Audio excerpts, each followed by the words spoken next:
magacaygu waa Samatar waxaan joogaa magaalada Hargeysa waxaan sheekha weydiinayaa su'aal waxaan su'aal ka qabaa mas'alada in la baxo 3 cisho oo quruuj ah maxay diinta islaamka ka qabtaa alxamdulillah mas'aladani waa masaa'ilka inay bidca galaysiya in kale khilaafka ugu badan oo culimada dhaxmaray kamid tahay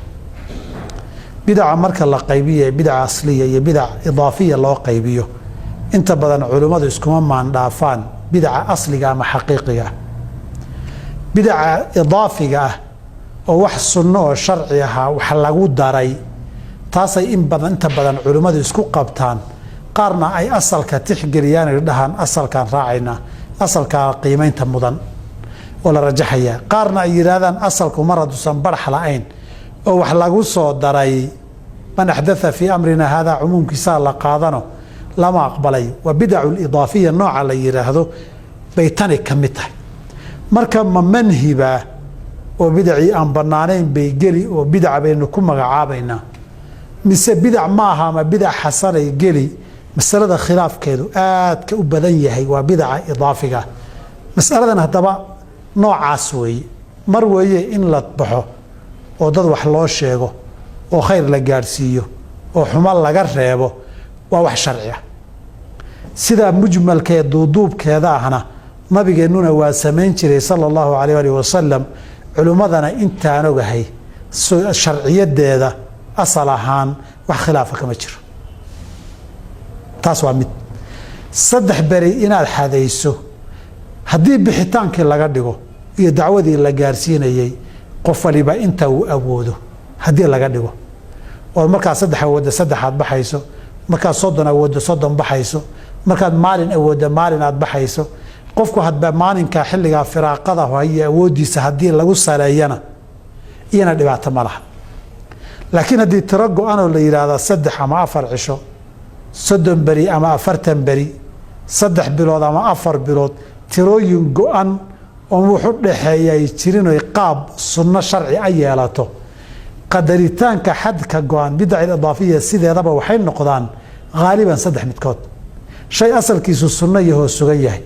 in tira aan jirin aad ku darto aan sugnayn ama sifa iyo tilmaan aan jirin aad ku darto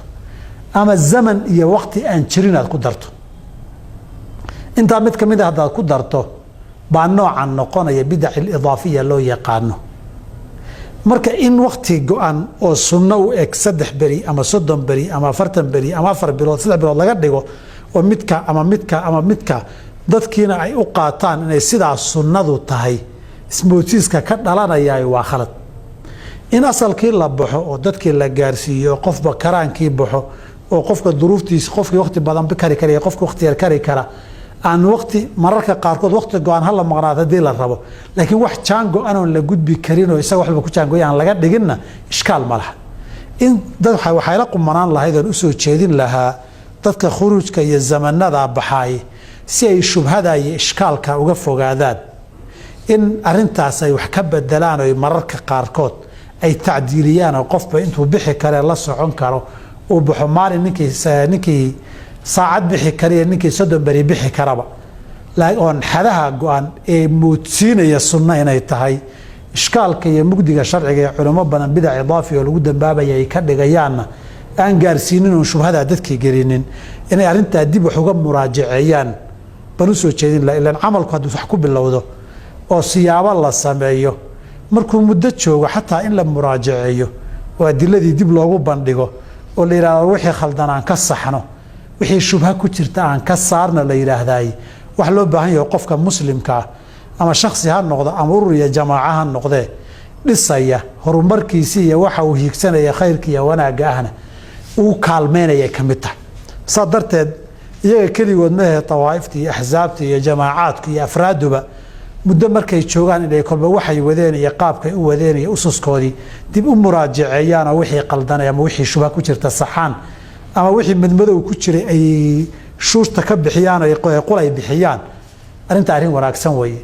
qolyahan khuruujka ama jamaacatu dacwa tabliiqana arintaas waa u soo jeedin laha munaasabadan billahi tawfiiq waatahay daawadayaal wali waxaynu ku guda jirnaa qaybihii dhexe ee barnaamijka iyaga kulanka Shibli aad inooga barateen toddobaad walbahaadaha iyo kale daawada haddii aad gadaal kaga soo biirta barnaamijka waxaad inagala soo xiriiri kartaa ciwaanka shaashada idinkaga muuqda kulanka Shibli @somalichannel.tv ama barta aynu Facebook ku leenahay waa kulanka Shibli iyo Somali Channel barnaamijkana waa xalqadii 50aad